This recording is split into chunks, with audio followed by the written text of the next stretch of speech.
Welcome to Telugu one. Congress పార్టీలో సుదీర్ఘకాలంగా కొనసాగుతున్న తులసిరెడ్డి గారు ఈ రాష్ట్ర ప్రస్తుత రాజకీయాలపై, అట్లాగే కాంగ్రెస్ పార్టీ భవిష్యత్తుపై, దేశంలో నిన్న జరిగిన మహారాష్ట్ర ఎన్నికల నుంచి రేపు జరగబోయే ఢిల్లీ ఎన్నికలు, రేపు జరగబోయే సార్వత్రిక ఎన్నికల్లో కాంగ్రెస్ పార్టీ భవిష్యత్తు ఏంటి అనేది సమగ్రంగా వివరించడానికి మన స్టూడియోకి వచ్చున్నారు.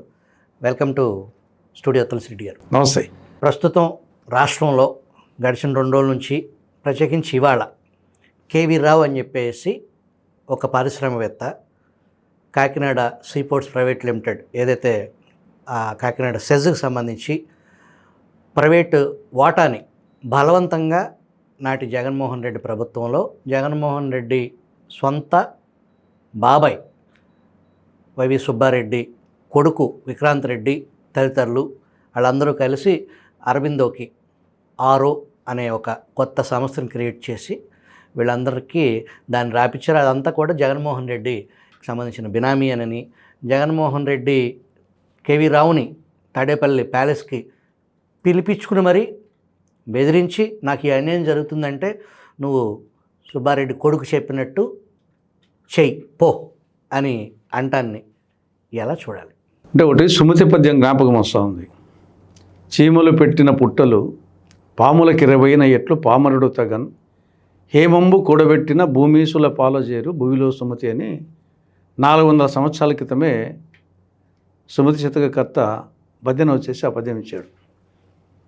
చీమలు పెట్టిన పుట్టలు పాములకి ఇరవైన ఎట్లు పామరుడు తగన్, హేమంబు కూడబెట్టిన భూమీసుల పాలజేరు భూమిలో సుమతి. అంటే భూమీసులు అంటే రాజులు, చీమలు పెట్టిన పుట్టలు అంటే ఒక సామాన్యులు, ఒక ప్రజలు వచ్చేసి తయారు చేసుకున్నటువంటి దాన్ని రాజులు వచ్చేసి స్వాధీనం చేసుకుంటారనేది ఓవరాల్గా.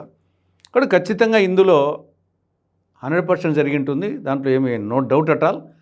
అందులో జగన్మోహన్ రెడ్డి గారి మనస్తత్వం ఏమి, ఆయన ఒక రాజకీయ వ్యాపారి, అంతే. ప్రతిదీ వచ్చేసి వ్యాపారం. ఆ వ్యాపార దృక్పథానికి తోడు రాజకీయం కలిసి వచ్చింది, అధికారం వచ్చారు, దాని తోడు రౌడీయిజము. కాబట్టి 100% జరిగి ఉంటుంది, అంటే నో డౌట్ అట్ ఆల్. కానీ అది రాతపూర్వకంగా పేపర్ మీద అంత కరెక్ట్గానే ఉంటుంది. కాబట్టి దాని మీద ఈయన వచ్చేసి కేవీ రావు గారు ఇప్పుడు ఏదో సిబిసిఐడికి కేసు పెట్టినంత మాత్రాన ఏమి కాదు, ఇంకా సమస్యలు కొని తెచ్చిపెట్టుకోవడం తప్ప పరిష్కారం అంటే ఏముండదు. వాళ్ళు బెదిరించి దౌర్జన్యంతో భయపెట్టి రాయించుకునేది వాస్తవమే ఉంటుంది. దానికి ఇప్పుడు వచ్చేసి రిటర్న్ పూర్వకంగా అంతా ఉంటుంది. ఇప్పుడు దాన్ని మళ్ళా సిబిసిఐడికి కేసు పెట్టేసి సాధించేది కూడా ఏముండదు. కానీ జరిగింది మాత్రం వాస్తవం. అంతవరకు ప్రజలకు వచ్చేసి చెప్పచ్చు. జగన్మోహన్ రెడ్డి గారి మనస్తత్వం ఆల్రెడీ ప్రజలకు తెలుసు. కాబట్టి మరొక్కసారి ఆయన ఇటువంటి అరాచకాలన్నీ చేశాడు, దౌర్జన్యాలు చేశాడు అని సమాజానికి మరోసారి ఎక్స్పోజ్ దానికి ఉపయోగపడుతుంది తప్ప అంతకుమించి కేవీ రావుకు పర్సనల్గా ఆయనకు వచ్చేది ఏం లేదు. జగన్మోహన్ రెడ్డికి ఆయన దున్నపోతు మీద వాన కురిసినట్లు ఇటాటి ఇంకా ఆయనకు న్యాచురల్ కాబట్టి ఆయన పట్టించుకోడు. కాకపోతే ఏమంటే ప్రజాస్వామ్యంలో ప్రతిదీ వచ్చేసి ఫైనల్గా వచ్చేసి మన ఎన్నికలే నిదర్శనం. 151 సీట్లు ఉన్నాడు, 11 సీట్లకు వచ్చాడంటే ప్రజాస్వామ్యం యొక్క ప్రభావము. కాబట్టి ప్రజాస్వామ్యాన్ని ప్రభావితం చేసేదానికి ఇటువంటి ఉదాంతాలు పనికొస్తాయి. ఆ సెకీకి సంబంధించి ఆదాని ఒప్పందం, అమెరికా సంస్థలు, ఏజెన్సీలు ఏదైతే జగన్మోహన్ రెడ్డికి సంబంధించి ఆనాటి రాష్ట్ర ముఖ్యమంత్రికి 1750 కోట్లు లంచం అనేది ఆరోపణ చేస్తే, దానికి మీరు అన్నట్టు జగన్మోహన్ రెడ్డి ప్రెస్ మీట్ పెట్టి నేను బైడెన్ మీద నా సిఈడి చేత ఒక ఎఫ్ఐఆర్ రిజిస్టర్ చేస్తే ఏమైంది, ఇది అంతే అంటే ఏమీ కాదు అనే భావనైనా చేశాం. కానీ మేము ఎక్కడ దొరకకుండా చేసాము, తెలివిగా చేసాము, ఏమీ కాదు అని అర్థం చేసుకోవచ్చా? ఖచ్చితంగా. దాంట్లో కూడా వచ్చేసి దాంట్లో డేట్స్తో సహా చెప్పారు. దాన్ని వచ్చేసి ఇప్పుడు డేట్స్ ఎన్ని, ఆదాని గారు జగన్మోహన్ రెడ్డి గారిని ఏ డేట్స్లో కలిశారు అంటే 2021 ఆ డేట్స్ కూడా ఉన్నాయి. ఆగస్టు 7న ఒకసారి, 2021 సెప్టెంబర్ 12న ఇంకోసారి, 2021 నవంబర్ 20న ఒకసారి, 3 సార్లు కలుసుకున్న తర్వాత సెకీతో ఒప్పందము 2021 డిసెంబర్ 1.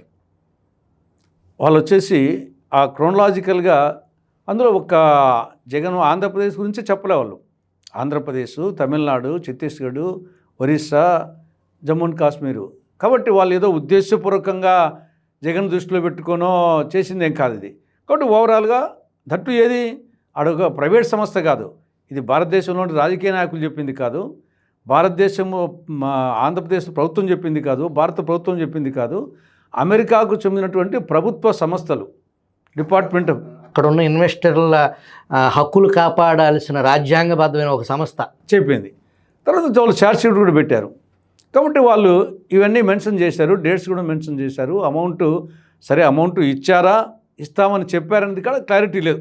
కానీ అమౌంట్ వచ్చేసి 1750 కోట్లు, మిగతా వాళ్ళందరికీ కలిసి వాళ్ళకు 200 చిల్లర కోట్లు. కాబట్టి డేట్స్ కూడా చెప్పాడు. కాబట్టి దీంట్లో 100% జగన్మోహన్ రెడ్డి అనే కాదు, ఆ స్థాయిలో ఉండేవాళ్ళు చాలామంది చేసే పనిది. మనం చూస్తున్నాం, ఒక రోడ్డు వర్క్ వచ్చేసి 10 లక్షల రోడ్డు వర్క్ వస్తే ఏఈకి ఇంత పర్సెంట్, డిఈకి ఇంత పర్సెంట్, ఈకి ఇంత, ఎస్సీకి ఇంత, ఎమ్మెల్యేకి ఇంత, ఇవన్నీ 10 లక్షల వర్క్ కాడ కూడా చూస్తున్నాం. కాబట్టి ఇవి దీంట్లో ఏదో జగన్మోహన్ రెడ్డి ఒక్కడే చేసింటని కాదు, జగన్మోహన్ రెడ్డి ప్లేస్లో ఉండేవాళ్ళు చాలామంది చేస్తారు. ఛాన్స్ దొరికితే చేస్తారు, కాకపోతే ఉంటే దొరికితే దొంగలు, దొరక్కుంటే దొరలు. చాలామంది రాజకీయ నాయకులు దొరికితే దొంగలు, దొరక్కున్నంత వరకు దొరలుగా ఉంటారు. కాబట్టి ఇది 100% వచ్చేసి జరిగి ఉంటుంది. కానీ నా అభిప్రాయం ప్రకారంగా దాంట్లో కూడా జగన్ చెప్పినట్టు ఏమి కాదు. మళ్ళా ఇది ఆదానికి సంబంధించినటువంటి వ్యవహారం అమెరికాలో. కాబట్టి అక్కడ వాళ్ళ చట్టాల ప్రకారమే దీంట్లో నెగోషియేషన్స్కు అవకాశం ఉందని చెప్పేసి ఆ చట్టంలో ఉందంటున్నారు. కాబట్టి ఆ నెగోషియబుల్ కింద డెఫినెట్గా వచ్చేసి ఈయనకు డబ్బులు ఉండేవాడు, నెగోషియబుల్ కింద నెగోషియేషన్ జరిపేసేసి ఆ కేసుని ఏమి లేకుండా చేసుకునే శక్తి ఆదానికి ఉంది. దానికి తగ్గట్టు ఆదాని ఎవరు? నరేంద్ర మోడీ గారి ఆత్మ. కాబట్టి రాబోయేది ఎవరు? ట్రంప్ రాబోతున్నాడు. ఆడ ట్రంప్, ఈడ మోడీ గారి ఆత్మ. ఆడ నెగోషియేషన్స్కి అవకాశం ఉన్నటువంటి ఆ చట్టాల్లోనే ఉన్నాయి. కాబట్టి డెఫినెట్గా ఆదానికి ఏం కాదు. ఇంకా ఆదానికి ఏం కానప్పుడు జగన్మోహన్కి సంబంధించి ఆ గవర్నమెంట్ ఏం తీసుకోలేదు. ఇక్కడ భారత ప్రభుత్వమో లేకుంటే ఆంధ్రప్రదేశ్ ప్రభుత్వమో వీళ్ళు వచ్చేసి ఏదైనా విచారణ చేపట్టాలా, వీళ్ళు చేయరు. కేంద్ర ప్రభుత్వం ఎందుకు చేయదంటే, నేను ముందు చెప్పినట్లు ఇది తీగలాగితే డొంకంతా కలుతున్నట్టు ఇది జగన్మోహన్ రెడ్డి కంటే ముందు ఆదాని సమస్య కదా. ఆదాని వచ్చేసి మోడీ ఆత్మ. కాబట్టి వాళ్ళు చేయరు. దాంట్లో సిబిఐ ఎంక్వైరీ కానీ లేకుంటే ఈడీ కానీ ఐటీ కానీ ఏది వాళ్ళు చేయరు. పోనీ ఇక్కడే ఉన్న చంద్రబాబు ప్రభుత్వము సిబిసిఐడి ఇటువంటి ఏమైనా చేస్తారంటే ఏసీబీ వీళ్ళు ఏం చేయరు. ఎందుకంటే సామెత ఉంది, సూది కోసం సోదికి పోతే పాత రంకులన్నీ బయటపడతాయని. ఏం వీళ్ళు ససవాళ్ళు అయితే కదా, ఆదానితో వీళ్ళకు ఉండేటి అన్నీ బయటపడతాయి. కాబట్టి లేకపోతే చంద్రబాబు నాయుడు గారు 10 రోజుల వారం నుండి స్టడీ చేస్తున్నా అంట. పేపర్లు మాత్రం వచ్చేది, దాని మీద వచ్చేసి ఆయన మీద కేసు పెట్టేది ఉండదు, విచారణకు ఆదేశించరు, అరెస్టు ఉండదు. కానీ పుంకాలుగా వచ్చేసి అవినీతి పడని చెప్పేసి ప్రొజెక్షన్ మాత్రం ఉంటుంది, చర్యలు ఏమి ఉండవు, మాటలు తప్పనిచ్చేసి చేతలు ఏమి ఉండవు. స్టడీ చేస్తున్నాడంట. ఈ ప్లేస్లో ఆదాని కాకుండా ఫర్ ఎగ్జాంపుల్ తులసిరెడ్డి ఉన్నారు అనుకుందాం, యాక్షన్ ఉండేదా? అంటే ఆ లింకులు బట్టి వచ్చేసి ఆదాని ఉన్నాడు కాబట్టి ముందుకు అడుగు పట్టలేదు అంటారు. ఆదాని ఉన్నాడు, ఆదానితో వచ్చేసి వీళ్ళకు లింకులు ఉన్నాయి, మోడీ గారికే లింకులే కాకుండా వీళ్ళకు లింకులు ఉన్నాయి వచ్చేసి. తర్వాత వచ్చేసి న్యాచురల్గా చాలామంది పారిశ్రామికవేత్తలతో ఈ యొక్క కార్పొరేట్ శక్తులతో ఇటీవల కాలంలో రాజకీయ నాయకులకు అనుబంధం అనేది ఎందుకు వచ్చేసి రిలయన్స్ అధినేత వాళ్ళ ఫాదర్నే చంపినాడు అని దానికి కేసులు పెట్టి ఇది వాళ్ళ అవుట్లెట్స్ను పగలగొట్టేటువంటి జగన్మోహన్ రెడ్డి రిలయన్స్ అధినేత రికమెండ్ చేసినటువంటి పరిమళనత్వానికి రాజ్యసభ సీట్ ఇచ్చారు. అంటే ఇదే రాజధాని, ఇదే తాడేపల్లి ప్యాలెస్లో విందు భోజనం కూడా చేస్తున్నారు. కాబట్టి ఈ యొక్క ప్రభుత్వ పెద్దలకు కార్పొరేట్ శక్తులకు ఉన్నటువంటి అవినాభావ సంబంధం గతంలో వచ్చేసి రాజకీయ నాయకులు ఈ యొక్క కార్పొరేట్ సెక్టర్ను వాళ్ళ డెవలప్మెంట్కి ఉపయోగించుకునే వాళ్ళు, కానీ వాళ్ళకి వచ్చేసి అంత ఇంపార్టెన్స్ ఇచ్చేవాళ్ళు కాదు. ఇప్పుడు రెడ్ కార్పెట్ వెల్కమ్, మహారాష్ట్రానికి రండి అని చెప్పేసి మేము ఇస్తాం అని ప్రభుత్వం అన్నీ వాళ్ళకి ఇచ్చేది, ఇండైరెక్ట్ కొట్టేది వీళ్ళు కొట్టేది. ఇది ఒక క్విడ్ ప్రోకో కింద తయారైపోయింది. ప్రభుత్వ పెద్దలకు, పారిశ్రామికవేత్తలకు ప్రజల డబ్బును, ప్రజల సొమ్మును, ప్రభుత్వ సొమ్మునేమో వాళ్ళకి ఇచ్చేది, దాంట్లో కొంత ఈళ్ళు కొట్టేది. ఈ విధంగా క్విడ్ ప్రోకో అయింది. కాబట్టి దీంట్లో నాకు తెలిసి ఊరిక అవినీతి పడని చెప్పేసి ఒక లాలూచి కుస్తీ పట్టేవాళ్ళు, లాలూచి కుస్తీ. ప్రోకో అనే దాంట్లో అంతకుముందు తండ్రి అధికారాన్ని అడ్డం పెట్టుకుని 1,000 కోట్ల సామ్రాజ్యాన్ని నిర్మించారనేది డజన్ల కొద్ది కేసులు ఉన్నాయి. ఆ తర్వాత ఆయన అధికారంలోకి వచ్చారు, సాక్షాత్తు ఆయనే ముఖ్యమంత్రి అయ్యారు. కొన్ని 1,000 కోట్లకు సంబంధించిన టర్నోవర్ ఉన్న లిక్కర్ సంబంధించిన దాంట్లో ఎక్కడా కూడా డిజిటల్ పేమెంట్కి అవకాశం లేకుండా, ఒక పక్కన కేంద్ర ప్రభుత్వం కొన్ని 100 కోట్లు ఖర్చు పెట్టి డిజిటల్ పేమెంట్ని ప్రోత్సహించిన, ఆ కోవిడ్ టైంలో కూడా ఓన్లీ క్యాషే, నాట్ డిజిటల్ పేమెంట్ అనే పరిస్థితి, కొన్ని 1,000 కోట్ల టర్నోవర్ ఉన్న ప్రభుత్వ రంగ సంస్థ ఆ ఎక్సైజ్ డిపార్ట్మెంట్తో వ్యవహారం. ఈ పారిశ్రామికవేత్తలతో లాలూచి ప్రజల ఆస్తుల్ని బహిరంగంగా దోచిపెట్టేయటం, నేరుగా జీవో రూపంలో వెనకమాల నుంచి దండుకోవటం, సంచులు నింపుకోవటం అనే దాంట్లో స్వతంత్ర భారతదేశ అనంతరం జగన్మోహన్ రెడ్డి ఒక మాస్టర్ బ్రెయిన్ అని చెప్పొచ్చా? ఇది చాలా మటుకు ఉంటుంది. కానీ ఈయన వచ్చేసి వాళ్ళందరికీ రింగ్ లీడర్గా చెప్పొచ్చు. అందరికీ ఆయన మామూలుగా అఫిడవిట్లోనే ముఖ్యమంత్రుల్లో రిచెస్ట్ ముఖ్యమంత్రి, ఈవెన్ ముఖ్యమంత్రి కానప్పుడే 2019 ఎలక్షన్ అఫిడవిట్లోనే దేశంలోని మొత్తం 28 రాష్ట్రాలు, 8 కేంద్రపాలిత ప్రాంతాల్లో నాయకులు, ముఖ్యమంత్రులతో పోలిస్తే ఈయనే హైయెస్ట్. మిగతా అందరిది కలిసి కూడా ఇంతమైన లేదు. కాబట్టి ఆయన ఇంకా అటువంటి వ్యక్తి ఇంకా ముఖ్యమంత్రి అయిన తర్వాత ఇంకా చెప్పేదానికి అలుగులేదు. కాబట్టి ఆయన వచ్చేసి భారతదేశంలోనే కాదు, ప్రపంచంలోనే ఒక అవినీతికి వచ్చేసి ఒక రింగ్ మాస్టర్ అని చెప్పచ్చు. ఈ మోడీ, అమిత్ షా మధ్యలో జగన్ బంధం ఇంకా అదే స్థాయిలో అంతకుముందు లాగానే కొనసాగుతుంది అనేది అనుకోవచ్చా? సరిగ్గా నిన్న ఉదయం విజయసాయిరెడ్డి, వైసీపీకి సంబంధించిన రాజ్యసభ సభ్యులు, అమిత్ షాని కలవడం జరిగింది. ఆయన ఒక ఎంపీగా, ఒక కేంద్ర హోంమంత్రిగా కలిస్తే ఎవరికి ఏ రకమైన అభ్యంతరాలు లేవు. కానీ జగన్మోహన్ రెడ్డితో కేంద్రం, ఇక్కడేమో కూటమి ప్రభుత్వం అని బీజేపీ, జనసేన, టీడీపీ, అక్కడ కూడా వీళ్ళు కేంద్రంలో భాగస్వాములుగా ఉన్నారు. కానీ ఇక్కడ రాజకీయం చూస్తే జగన్మోహన్ రెడ్డి మీద కేసులే ముందుకెళ్ళవు. జగన్మోహన్ రెడ్డి మీద వచ్చిన ఆరోపణలకి అక్కడ కేంద్ర పెద్దలు బీజేపీ కానీ, ఇక్కడ బీజేపీ పెద్దలు కానీ పూర్తి స్థాయిలో ఖండించే పరిస్థితులు ఉండవు. బీజేపీని సమర్థించే media, entire national media, Jaganmohan రెడ్డికి సంబంధించిన ఏ వార్త గడిచిన 5 సంవత్సరాల్లో దేశం దృష్టికి తీసుకెళ్లాలన్న ఉద్దేశం అసలు వాళ్ళకి లేదు. స్టిల్ కంటిన్యూ అవుతుంది అనుకోవచ్చా?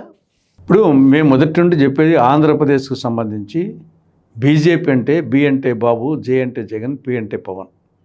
దేశంలో వచ్చేసి బీజేపీ అంటే భారతీయ జనతా పార్టీ, కానీ ఆంధ్రప్రదేశ్లో బీజేపీ అంటే దాని డెఫినేషనే వేరు. బి అంటే బాబు, జే అంటే జగన్, పి అంటే పవన్. కాబట్టి గత 10 సంవత్సరాలుగా అది మనకు, గతంలో టీడీపీ అధికారం ఉన్నప్పుడు జగన్కి వచ్చేసి అనుబంధాలు ఉన్నాయి. తర్వాత జగన్ వచ్చేసి అధికారంకి వచ్చినాక 2019-24 మధ్య డైరెక్ట్ పొత్తు లేకుండా కానీ ఇండైరెక్ట్ పొత్తు. కాబట్టి డెఫినెట్గా వచ్చేసి ఈయన ఒక రాజకీయ వ్యాపారి, నరేంద్ర మోడీ ఒక రాజకీయ వ్యాపారి. ఇద్దరు రాజకీయ వ్యాపారుల మధ్య అవసరాన్ని బట్టి అంతే తప్పనిచ్చేసి అక్కడ. కాకపోతే ఏమంటే ఇక్కడ ఎన్డీఏ కూటమి ఉంది కాబట్టి, బీజేపీ, టీడీపీ, జనసేన ఉన్నాయి కాబట్టి కొంచెం వచ్చేసి ప్రజల్లో వీళ్ళు కూటమిలో ఉన్నారు కాబట్టి ఈయన పెట్టున్నారు కాబట్టి అనుకోవచ్చు. కానీ నాకు తెలిసి అక్కడ వరకు నరేంద్ర మోడీ వరకు, అమిత్ షా వరకు డెఫినెట్గా ముందున్న టర్మ్స్ ఏ విధంగా ఉన్నాయో అదే విధంగా కొనసాగుతాయి. ఈయనకు అవసరము, వాళ్ళు కూడా చంద్రబాబును పూర్తి నమ్మే పరిస్థితి లేదు. ఏమో భవిష్యత్తులో ఏ విధంగా వస్తాయో చూద్దాం. అందరి యొక్క జుట్టు వాళ్ళ చేతిలో పట్టుకుంటారు. బీజేపీ మీద, జగన్ మీద కూడా ప్రేమ కాదు, చంద్రబాబు మీద ప్రేమ కాదు, ఇలా జుట్లు పట్టుకొని సమయం వచ్చినప్పుడు, ఇప్పుడు మహారాష్ట్రలో ఏమైంది, ఏకనాథ్ సిండేని ఉపయోగించుకున్నారు, అవసరం తీరిపోయింది, ఇప్పుడు పక్కన పడేసేసారు. కాబట్టి జగన్ మీద ప్రేమతో వాళ్ళు ఏమి ఉండడం లేదు, చంద్రబాబు మీద ప్రేమతో కూటమి ఉండడం లేదు. వీళ్ళకు వచ్చేసి వీళ్ళ అవసరాల కోసం వీళ్ళు, వాళ్ళ అవసరాల కోసం వాళ్ళు, ఇది ఇలాగే కంటిన్యూ అవుతుంది. అంటే అవసరాల కోసం అడ్డదారులకి రాజకీయం ఢిల్లీ నుంచి గల్లీ దాకా జరుగుతుందంటారా? ఎస్. మనం వచ్చేసి ఇప్పుడు పోల్ మేనేజ్మెంట్ అనేది ఇప్పుడు ఒక ప్రధానమైనటువంటి సమస్య ఉంది దేశంలో. పోల్ మేనేజ్మెంట్ మీన్స్ అది ఏం లేదు. ఇది డబ్బు ఉంటే ఓటర్కు డబ్బులు ఇవ్వాలా, ఏజెంట్కు డబ్బులు ఇవ్వాలా, ప్రత్యర్థి ఏజెంట్ ప్రతిపక్ష పార్టీల ఏజెంట్ను కొనేదానికి డబ్బు కావాలా, పోలీసు వాళ్ళకు డబ్బు కావాలా, సిబ్బందికి పోలింగ్ సిబ్బందికి డబ్బు కావాలా, ట్రాన్స్పోర్టేషన్ డబ్బు కావాలా, ఎవ్రీథింగ్. అంటే ఒక మేనేజ్ చేయడం పోల్ మేనేజ్మెంట్. ఒక మ్యారేజ్ వచ్చేసి డబ్బు ఉంటే కళ్యాణ మంటపం ఇన్ని కూర్చొని బుక్ చేయొచ్చు, తర్వాత వచ్చేసి 10 రకాల 100 రకాల పిండి వంటలు చేయొచ్చు, ఆర్కెస్ట్రా ఎన్ని కావాల్సిన వస్తాయి.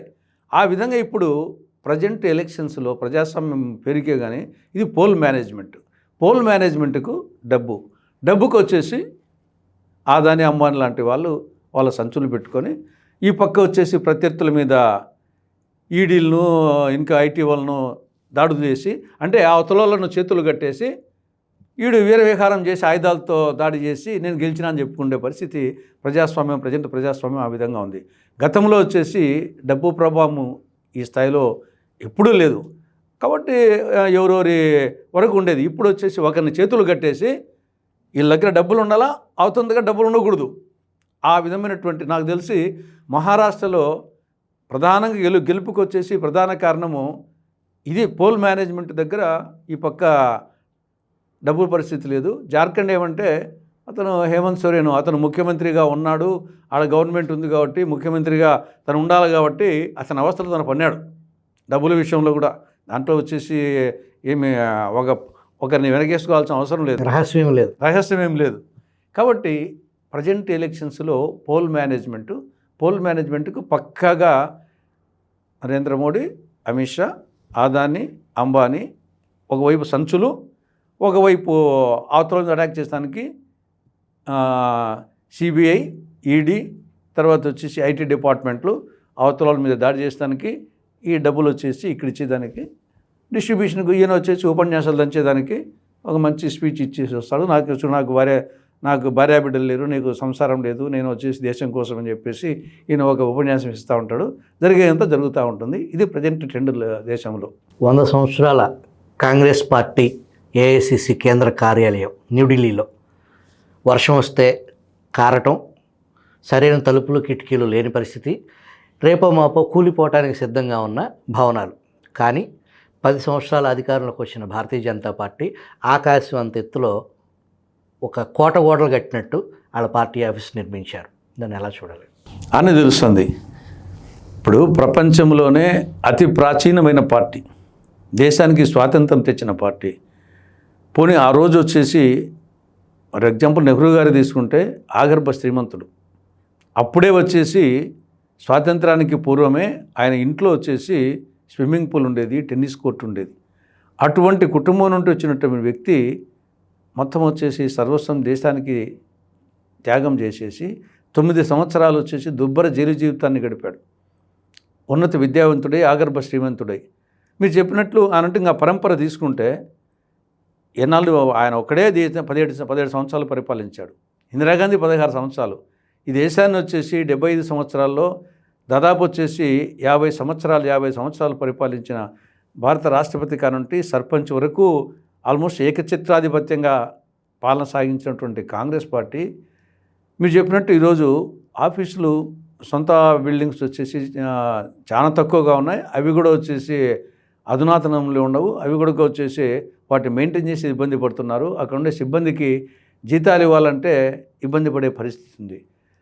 కాబట్టి మీరు చెప్పినట్టు ఇటీవల వచ్చినటువంటి బీజేపీ కానీ లేకుంటే ప్రాంతీయ పార్టీలు కానీ అవి చూస్తే వాళ్ళ యొక్క ఆఫీసులు కానీ వాళ్ళ మెయింటెనెన్స్ కానీ అంతా వచ్చేసి డబ్బుమయమైపోయింది. కాంగ్రెస్ ఆ టైపు ఆలోచించుంటే ఈ పార్టీలు ఆవిర్భవించిండే కాదు. కాంగ్రెస్ ఆ టైపులో డబ్బుతోనే రాజకీయం అనుకుంటే ఈ పార్టీలకు వచ్చేసి ఉనికి ఉండేది కాదు. ఆనాటి మహనీయుల కాలంలో కాంగ్రెస్ పార్టీ వేరు. ప్రస్తుత కాంగ్రెస్ పార్టీలో వ్యక్తిగత లాభంతో వ్యక్తిగతంగా కోట్లు సంపాదించుకున్నారు. పార్టీ పరంగా పేదదైపోయింది. పార్టీని అడ్డం పెట్టుకొని 100 కోట్లు దోసేశారు, బ్యాంకులు కూడా దోసేశారు అనే ఆరోపణలో కాంగ్రెస్ నాయకులపైన ఉన్నది నిజం కాదంటారు. ఇంత పెద్ద పార్టీలో కొందరు ఉంటారు. ఇంత పెద్ద పార్టీలో ఇన్ని ఎక్కువ సంవత్సరాల పార్టీలో ఒక కుటుంబంలో 4 కొడుకులు ఉంటే 4 కొడుకులు ఒకే విధంగా ఉండరు. కాబట్టి ఇంత పెద్ద పార్టీ సంవత్సరాల్లో కొందరు అక్కడక్కడ డెఫినెట్గా ఉంటారు. కానీ నాయకత్వం అనేది మెయిన్గా నాయకత్వం వచ్చేసి ఆ టైప్లో ఇక్కడ కూడా వచ్చేసి అగ్రనాయకత్వం ఆ విధంగా ఉంది. ఇప్పుడు నరేంద్ర మోడీ, అమిత్ షా మిగతా వాళ్ళ గురించి అగ్రనాయకత్వమే ఆ విధంగా వచ్చేసి డబ్బులతో ఏమైనా చేయొచ్చు అనే స్థాయిలో చేస్తూ ఉన్నారు కూడా, నిరూపిస్తున్నారు. మూలంలోనే భ్రష్టత్వం ఉంది అన్నట్టు. అవును, అగ్రనాయకత్వం ఆ విధంగా ఉంది. కాంగ్రెస్ పార్టీలో అగ్రనాయకత్వము ఎప్పుడు కూడా త్యాగానికి ప్రతీకగానే వచ్చారు. మనం పైన అగ్రనాయకత్వం చూస్తే నెహ్రూ గారు కానీ, ఇందిరాగాంధీ కానీ, లాల్ బహదూర్ శాస్త్రి గారంటే, మన్మోహన్ సింగ్ కానీ, పివి నరసింహారావు కానీ, రాజీవ్ గాంధీ కానీ, వీళ్ళు ఎవరు కూడా వచ్చేసి ఆడంబరమైన జీవితం గడిపిన వాళ్ళు కాదు. ఒక త్యాగానికి, ఒక గుణానికి ఒక ప్రతీకగా వీళ్ళు వచ్చేసి నిలిచిన వాళ్ళు. కాబట్టి ఎవరున్నా కానీ మిగతా కొంత జరిగింది. అది వచ్చేసి ఎన్ని చెప్పినా కానీ సమాజంలో రకరకాల వ్యక్తులు కుటుంబంలో ఉన్నట్టే సమాజంలో ఇంత పెద్ద సమాజంలో ఉంటారు కాబట్టి పార్టీలో కూడా కొన్ని జరిగినాయి. జనసేనాని deputy CM Pawan Kalyan seize the ship అనే ఆ పదం ఫుల్ ట్రెండింగ్లో ఉంది ఇప్పుడు. ఆ పీడిఎస్ బియ్యం కాకినాడ పోర్టు ద్వారా అక్రమ రవాణా అనేది వెరీ సీరియస్ టాపిక్గా మారింది. దానికి సంబంధించిన ఆయన 9 మైళ్ళు సముద్రంలోకి వెళ్ళి ఆ షిప్ని సీజ్ చేయమంటాం, దానికి పరిధులు, వక్ర భాష్యాలు, దానికి సంబంధించిన రకరకాల విశ్లేషణలు సోషల్ మీడియా హోరెత్తుతున్న దశ. మీ పిసిసి అధ్యక్షురాలు, మీ నాయకురాలు మరి కొద్దిసేపట్లో ఏసీబీ చీఫ్ని కలిసే పరిస్థితి. దాంట్లో మేము అనుకునేది బహుశా ఆమె అన్న జగన్మోహన్ రెడ్డిని విచారించాలి.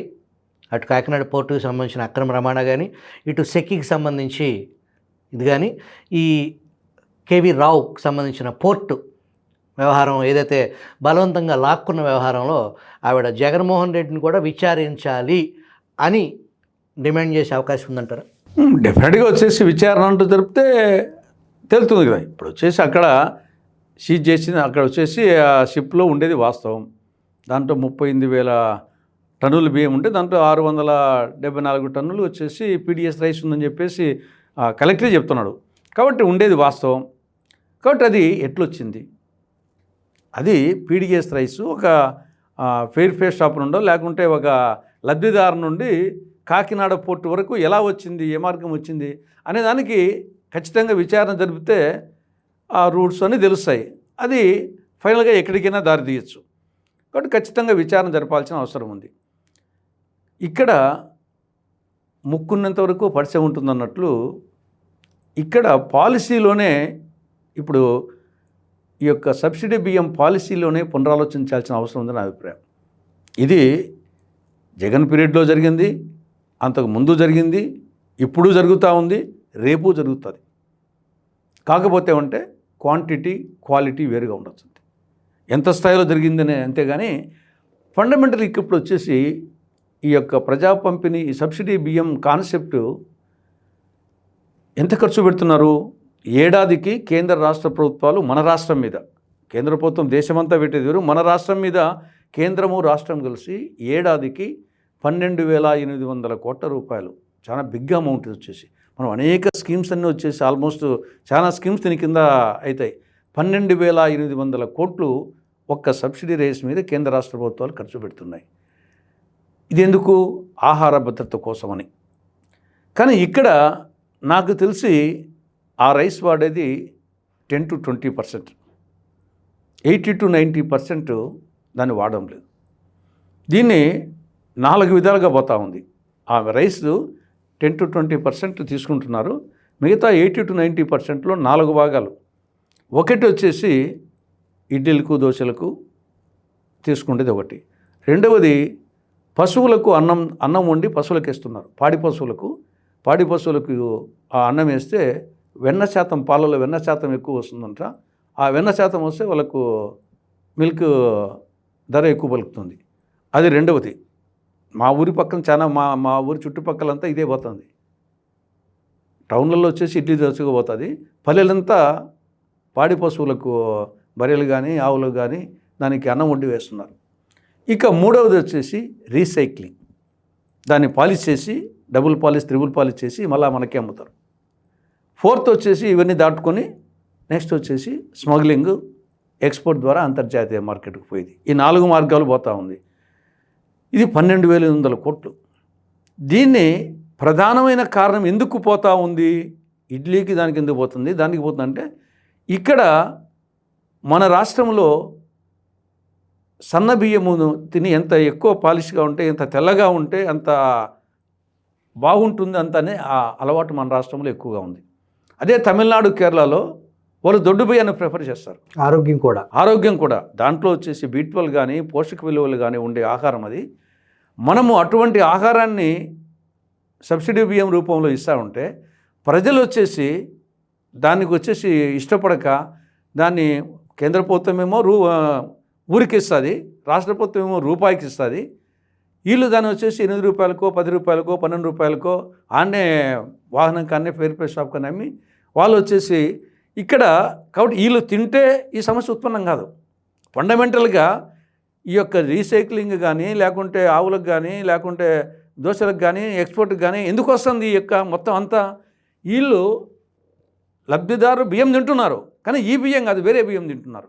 కాబట్టి ఈ బియ్యాన్ని అమ్ముతున్నారు.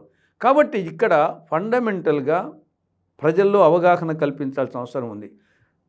ఇది వచ్చేసి ఆహార భద్రత అనే పేరుతో ఆహార భద్రత లేకుండా చేస్తున్నారు. పోషక విలువలు అనేది లేకుండా ఈరోజు డయాబెటిక్ పేషెంట్స్ ఆంధ్రప్రదేశ్లో ఉన్నంత దేశంలో ఎక్కడా లేరు. మెయిన్ కారణం వచ్చేసి ఓన్లీ కార్బోహైడ్రేట్స్ తప్ప ఏముండవు, ప్రోటీన్స్ కానీ మిగతా ఏముండవు, వైటమిన్స్ కానీ మన బియ్యంలో. కాబట్టి ఒక అనారోగ్యకరమైనటువంటి పోషక విలువ లేనటువంటి ఆహారం కోసము ఆహార భద్రత పేరుతో కేంద్ర రాష్ట్ర ప్రభుత్వాలు 12,800 కోట్లను ఖర్చు పెట్టి ఓ దిక్కొచ్చేసి ఈ యొక్క అవినీతికి ఆస్కారం కలిగిస్తూ, మాఫియాకు ఆస్కారం కలిగిస్తూ మరొకసారి సమాజాన్ని వచ్చేసి అనారోగ్య ఆంధ్రప్రదేశ్గా, డయాబెటిక్ ఆంధ్రప్రదేశ్గా తయారు చేస్తున్నారు. ఎన్టీ రామారావు గారు ఆ రోజు ప్రవేశపెట్టినప్పుడు మార్కెట్లో 2.5 రూపాయలు 3 రూపాయలు ఉన్నది, దాన్ని 2 రూపాయలకి ఇచ్చాడు. కానీ ఈరోజు వచ్చేసి మార్కెట్లో 50-60 రూపాయలు ఉంటే ప్రభుత్వాలు, ఇది ఏ ప్రభుత్వమైనా కానీ కాంగ్రెస్ కానీ ఇంకోటి కానీ ఆ రోజు వచ్చేసి 3 రూపాయల బియ్యం 2 రూపాయలకి ఇచ్చారు. ఈరోజు 50 రూపాయల బియ్యం 60 రూపాయల బియ్యము ఊరికి ఇస్తారా, రూపాయికి ఇస్తారా? ఓ దిక్కు వచ్చేసి పావర్టీ తగ్గిపోయింది అంటాము. కాబట్టి ప్రభుత్వ పాలసీ వచ్చేసి కరెక్ట్ కాదు. దీని గురించి పునరాలోచించాలా. ఎవరి డబ్బు అది? ప్రజల డబ్బు. 12,800 కోట్లు అంటే ఏమన్నా అది నరేంద్ర మోడీదా, లేకుంటే జగన్మోహన్ రెడ్డిదా, లేకుంటే చంద్రబాబు నాయుడుదా, పవన్ కళ్యాణ్దా? ఇది వచ్చేసి ప్రజల డబ్బును వచ్చేసి ప్రభుత్వాలు మీ యొక్క ఓట్ల కోసం వచ్చేసి పెట్టేసి ఒక అనారోగ్య ఆంధ్రప్రదేశ్ను, ఒక మాఫియా ఆంధ్రప్రదేశ్ను తయారు చేస్తున్నాయి. కాబట్టి పాలసీ మీద పునరాలోచించాల్సిన అవసరం ఉంది.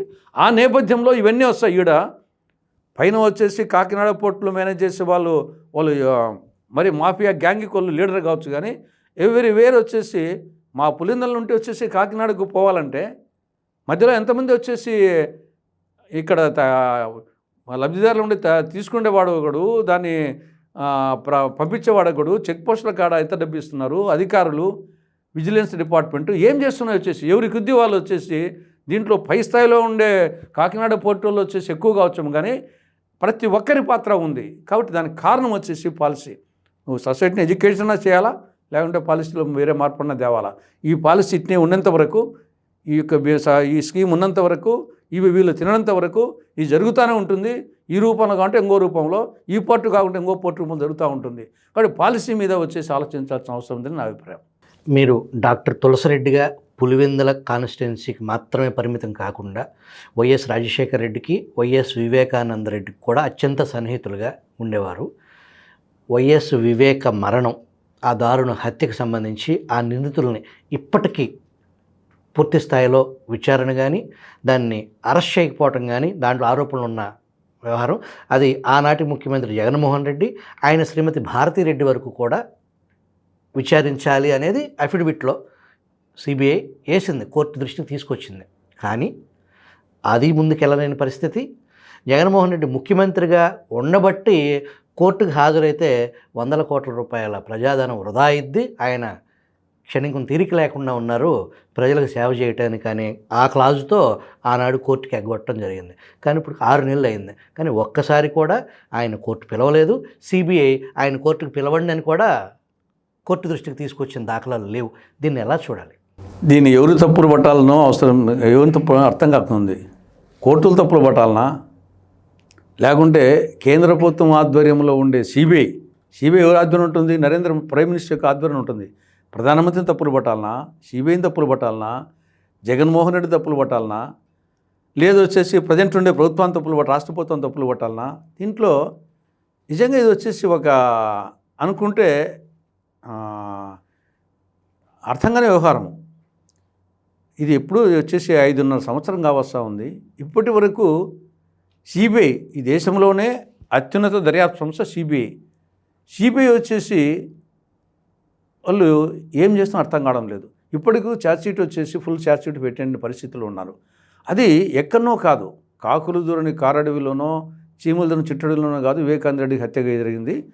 పులివెందుల టౌన్లో ఆయన ఇంట్లో జరిగినటువంటి ఆ మర్డర్ను వచ్చేసి సిబిఐ, వివేకానంద రెడ్డి జగన్మోహన్ రెడ్డి చిన్నాన్న, జగన్మోహన్ రెడ్డి ముఖ్యమంత్రిగా ఉన్నప్పుడు అది ముందుకు రాదు, తర్వాత వచ్చేసి ఇప్పుడు ముందుకు పోదు.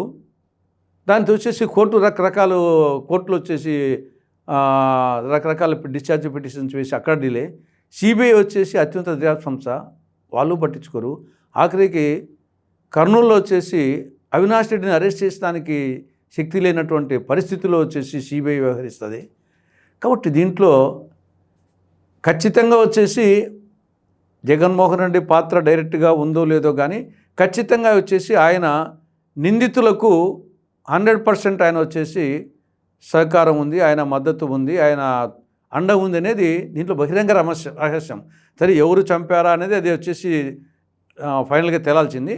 కానీ మనం చూస్తే 100% వచ్చేసి దాంట్లో నిందితులకు ఆయన మద్దతు ఉంది అనేది స్పష్టంగా ఉంది. నిందితులకు ఎందుకు మద్దతు ఇవ్వాలి? అది ఎవరికైనా సరే. అలాంటిది నీ సొంత చిన్నాయన చనిపోయిన కేసులో నిందితులకు మద్దతు ఇస్తున్నా అంటే ఆయన ఇంకా క్యారెక్టర్ను ఏమని అర్థం చేసుకోవాలి? తర్వాత సిబిఐ, దేశంలో అత్యున్నత దర్యాప్తు సంస్థ, నువ్వు ఇన్నేళ్ళు ఏం చేయలేకపోతున్నావు అంటే, నీ మీదనే కేసు పెట్టారంటే, నువ్వు వచ్చేసి అరెస్ట్ చేస్తానికి పోయి శక్తి చాలకి ఎందుకు వచ్చావంటే ఏమనుకోవాలి? వచ్చేసి ఇంకా ఎవరికి నమ్మకం ఉంటుంది సిబిఐ మీద? తర్వాత ఇంకా ఫైనల్గా సిబిఐ అధిపతి వచ్చేసి నరేంద్ర మోడీ. కాబట్టి మీ యొక్క నెక్సెస్ ఉందని అనుకోక తప్పదు. పోనీ ఇప్పుడు అయిపోయింది, 6 నెలలు అయింది. కేంద్రంలో ఎన్డీఏ, రాష్ట్రంలో ఎన్డీఏ. దాని మీద మీరేం చేస్తున్నారు? కేవలం వచ్చేసి మాటలు తప్ప చేతల్లో ఏమున్నాయి? ఇంతసేపు మాటలు పేపర్లు రాయడమే తప్పని చేసేసి ఆయన దుర్మార్గుడు, ఆయన అవినీతిపరుడు, ఆయన అసమర్థుడు, ఆయన ఎన్ని విధాలుగా చెప్పడమే తప్పని చేసి ఏమి చర్యలు తీసుకుంటున్నారు? కేంద్ర ప్రభుత్వం తరపున ఏం చర్యలు తీసుకుంటున్నారు? రాష్ట్ర ప్రభుత్వం తరపున ఏం చర్యలు తీసుకుంటున్నారు? ఏమీ లేవు. కాబట్టి మాటల ప్రభుత్వమే తప్ప చేతల ప్రభుత్వం కాదు చంద్రబాబు నాయుడు గారి ప్రభుత్వం. కానీ కాబట్టి అది కూడా 6 నెలలు ఏదో వచ్చిన 1 నెల 2 నెలలు అంటే అర్థం ఉంది. 6 నెలలు అయింది. గతంలో 14 ఏళ్ళు ముఖ్యమంత్రిగా చేసిన వ్యక్తి, అనుభవజ్ఞునివి. కాబట్టి ఒక అవినీతిని కానీ, ఒక దుర్మార్గాన్ని కానీ దానికి వచ్చేసి నువ్వు కంట్రోల్ చేయలేకపోతున్నావు, దాని మీద విచారణ చేయించలేకపోతున్నావు అంటే ఇప్పుడు దేని మీద విచారణ చెప్తున్నావు? దేని మీద విచారణ లేదు, ఊరికే లాలూచి కుస్తీ. కాబట్టి ఈ ప్రభుత్వం కూడా ప్రజలు అనుకున్నారు కానీ అదేమో కక్ష సాధింపు అవసరం లేదు. జరగాల్సింది జరగాలి కదా, చట్ట ప్రకారంగా జరగాల్సింది జరగడం లేదు. కాబట్టి దొందు అనే విధంగా అప్పుడు ఆయన అరచేతిలో వైకుంఠం చూపిస్తే ఈయన అరచేతిలో కైలాసం చూపిస్తున్నాడు. కాబట్టి దొందుగా తయారైపోయినాయి ఆ ప్రభుత్వం ఈ ప్రభుత్వం. పాత సినిమాల్లో మనం చాలా సీన్లు, కోర్టు సీన్లో ప్రాసిక్యూషన్ వారు సరైన సాక్ష్యాధారాలు నిరూపించలేదన కేసు కొట్టివేయటం అనేది చాలా సినిమాలు చూసాం. అట్లాంటి పరిస్థితే వైఎస్ వివేకానంద రెడ్డి హత్య కేసులో నిందితులు తప్పించుకోవటానికి అవకాశం ఉంది అని అనుకోవచ్చా? మరి సిబిఐ వాళ్ళ మీద ఆధారపడి ఉంటుంది. ప్రస్తుతానికి వచ్చేసి మనకు ఆ దస్తగిరిదే మెయిన్, మిగతా అంతా వచ్చేసి ఇంకా సర్కమ్స్టెన్షియల్ కింద వస్తుంది. కాబట్టి మెయిన్గా దస్తగిరి దాని మీదనే డిపెండ్ కావాలా. దాన్ని మరి సిబిఐ వాళ్ళు ఏ విధంగా ప్రొడ్యూస్ చేస్తారో, ఇప్పుడు వరకు జరిగిన పరిణామక్రమం చూస్తే వాళ్ళంతా సీరియస్గా అప్పుడు ఉన్నట్టు కనిపించలే, ఇప్పుడు ఉన్నట్టు కనిపించలేదు. కాబట్టి ఇది కథ కంచికి మనం ఇంటికనే టైపులో పోతుందేమో అనేది ఒక డౌట్ వస్తుంది. త్వరలో జరగనున్న ఢిల్లీ అసెంబ్లీ ఎన్నికల్లో కాంగ్రెస్ పార్టీతో పొత్తు ఉండదు అని చెప్పేసి ఆమ్ ఆద్మీ చీఫ్ కేజ్రీవాల్ ప్రకటించారు. దాన్ని ఎలా అర్థం చేసుకోవాలి? ఇక్కడ ఇంకా వాళ్ళు అధికారంలో ఉన్నారు. అంతకుముందు కాంగ్రెస్ వచ్చేసి దాదాపు 14 ఏళ్ళు 10 ఏళ్ళు అధికారంలో ఉన్నది. మధ్యలో బీజేపీ వచ్చింది. కాబట్టి న్యాచురల్గా కాంగ్రెస్ వచ్చేసి ఒక పెద్ద పార్టీగా అనేక సంవత్సరాల పాటు పరిపాలించిన పార్టీగా ఢిల్లీలో వీళ్ళ స్టాండ్ అవుట్గా ఉంటుంది. వాళ్ళు వచ్చేసి ప్రస్తుతం అధికారంలో పార్టీగా వాళ్ళకు ఒక మేము గెలుచుకుంటామనే ఉంటుంది. కాబట్టి రెండు సెపరేట్ పార్టీలు. వాళ్ళు వచ్చేసి కొంత ఇంత ఇండియాలో ఉన్నప్పటికీ ఆమ్ ఆద్మీ పార్టీ వచ్చేసి వాళ్ళు జాతీయ పార్టీగా ఆవిర్భవించాలా అని వివిధ రాష్ట్రాల్లో వచ్చేసి వాళ్ళు ఆ ప్రయత్నాలు చేస్తున్నారు. కాబట్టి పక్కన పంజాబ్ వచ్చారు కాబట్టి రెండు సెపరేట్ పార్టీలు కాబట్టి సీట్ల అడ్జస్ట్మెంట్ కాడ లోకల్ నాయకత్వం కూడా పై నాయకత్వం వచ్చేసి కాంగ్రెస్లో పై నాయకత్వము ఒకవేళ అడ్జస్ట్ అయ్యేది అనుకున్నా కానీ లోకల్ నాయకత్వానికి కొద్ది ఇబ్బందులు ఉండొచ్చు. కాబట్టి ఇంకా నాకు తెలిసి కాంగ్రెస్ పార్టీ కూడా అదే టైప్లో ఉన్నట్టుంది, సొంతంగా పోదామని చెప్పేసి ఆయన సొంతంగా పోదామన్న టైప్ ఉంటుంది. చూడాలి మరి వచ్చేసి ఎలా ఉంటుందో. మరి ముక్కోన పోటీలో ఇండియా కూటమిలో మమతా బెనర్జీ రీసెంట్గా కాంగ్రెస్ పార్టీ అధిష్టానం వైఖరిపై కొంచెం ఘాటు వ్యాఖ్యలు చేశారు. అంటే ఆవిడ మొదటి నుండి ఇప్పుడు ఏం కొత్తగా చేయడం లేదు కానీ కొంత ఎక్కువ చేసి ఉండొచ్చు. కానీ మొదటి నుండి కూడా ఆవిడ ఇండిపెండెంట్గానే ఇండియా కూటమిలో ఉన్నప్పటికీ ఇండియాకు వ్యతిరేకంగా ఉన్నప్పటికీ ఈవెన్ వెస్ట్ బెంగాల్లో మొన్న బై ఎలక్షన్స్ కానీ అంతకుముందు ఎలక్షన్స్లో కానీ న్యాచురల్గా ఆవిడ ఇండిపెండెంట్గానే పోతా ఉంది, ఎవరితో పొత్తు పెట్టుకోలేదు. కాబట్టి ఆవిడది ఎంతవరకు వచ్చేసి ఎలక్షన్స్ తర్వాత అనే యాంగిల్లో ఉంది కానీ ప్రీ ఎలక్షన్స్గా ఆవిడ పొత్తు ఇండియాలో ఉన్నట్టుగా ఎప్పుడు లేదు. కాబట్టి న్యాచురల్గా ఆ యాంగిల్లో వెస్ట్ బెంగాల్ రాజకీయాలు దృష్టిలో పెట్టుకొని ఆడ Trinamool Congress, BJP, Congress, left parties అనే యాంగిల్లో ఉంటుంది. కాబట్టి ఆవిడ ఆ కోణంలోనే పోతుంది. కాబట్టి వెస్ట్ బెంగాల్ దృష్టిలో చూసినప్పుడు ఆవిడ ఎన్డీఏ పార్లమెంట్ ఎన్నికల తర్వాత ఎవరికి మెజారిటీ రానప్పుడు అప్పుడు ఆవిడ పాత్ర ఇండియాకు అనుకూలంగా ఉంటుంది అనేదే కానీ మొదటి నుండి భావిస్తున్నారు. అదేవిధంగా ఆవిడ యాక్షన్స్ కూడా మాటలు కూడా అట్నే ఉంటాయి. మసీదుల కింద ఆలయాలు ఉన్నాయని, మసీదుల్ని కూల్చాలని, మసీదులను సర్వే చేయాలని కంప్లైంట్లు ఇవ్వటం, కోర్టులు స్పందించటం, అక్కడ అశాంతి నెలకొట్టడం. ఇది ప్రత్యేకించి నార్త్లో ఉత్తరప్రదేశ్లో చాలా ఒక అన్రెస్ట్ సివిలియన్ సొసైటీ అశాంతిలోకి వెళ్ళిపోవడం. రీసెంట్గా ఒక 4 చనిపోయారు అల్లర్లకు సంబంధించి. దాన్ని ఎలా చూడాలి తులసిరెడ్డి గారు? ఇది సమాజానికి ఏమాత్రం మంచిది కాదు.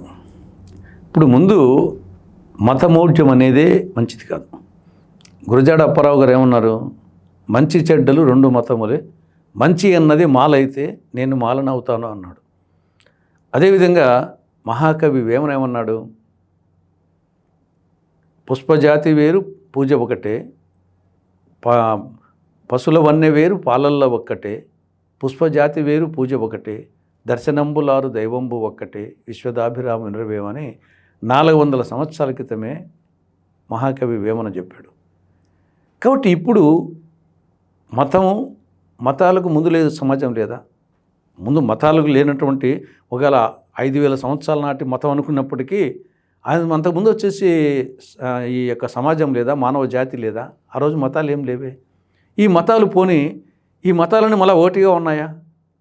ఇప్పుడు హిందూ మతం చూస్తే నామాలు ఇట్ట పెట్టుకుంటేనేమి దానికి 300 సంవత్సరాల పాటు యుద్ధాలు, శైవులు వైష్ణవులని. అదేవిధంగా క్రైస్తవులు ఏమైనా ఒకటిగా ఉన్నారా? వాళ్ళు ప్రొటెస్టెంట్స్, క్యాథలిక్స్. ఈవెన్ ముస్లిమ్స్ అందరూ ఒకటిగా ఉన్నారా? షియాలు, సున్నీలు కొట్టుకొని చేస్తున్నారు వచ్చేసి గల్ఫ్ కంట్రీస్లో. బౌద్ధులు ఒకటిగా ఉన్నారా? హీనయానము, మహాయానము. జైనులు ఒకటిగా ఉన్నారా? శ్వేతాంబరులు, ఇంకోటి ఏదో ఉంది, దిగంబరులు. కాబట్టి ఇవన్నీ మత ప్రవక్తలు కానీ పెద్దలు కానీ ఆనాటి సమాజాన్ని దృష్టిలో పెట్టుకొని కొంత ఆనాటి సమాజంలోని సన్మార్గంలో పెట్టేదానికి వాళ్ళు కొంచెం ఉపదేశిస్తారు. దాన్ని తర్వాత వచ్చిన వాళ్ళు తమ స్వార్థం కోసము దాన్ని పక్కదోరి పెట్టించేసి ఈ విధంగా జరుగుతూ ఉంది. దాని పర్యవసానమే మనం చరిత్ర చూస్తే నాస్తికులు కొట్టుకోలేదు, ఆస్తికులు కూడా కొట్టుకోలేదు, ఆస్తికులే కొట్టుకుంది. నాస్తికులు కొట్టుకోలే, వాదించుకుంటారు అంతే. కానీ ఆస్తికుల మధ్యనే హింస వీళ్ళ మధ్యనే జరిగింది. చరిత్ర అంతా చూడండి, ఆస్తికుల మధ్యనే. ఇప్పుడు నీరు ఉంటుంది, నీరును తెలుగులో నీరు అంటారు, తమిళ్లో తన్నీరు అంటారు, హిందీలో పానీ అంటారు, ఇంగ్లీష్లో వాటర్ అంటారు. దాని స్వరూపం ఏమన్నా మారిందా? అది నీరే కదా. ఆ మాత్రం అర్థం చేసుకోకుండా మానవ జాతి వచ్చేసి మతం పేరుతో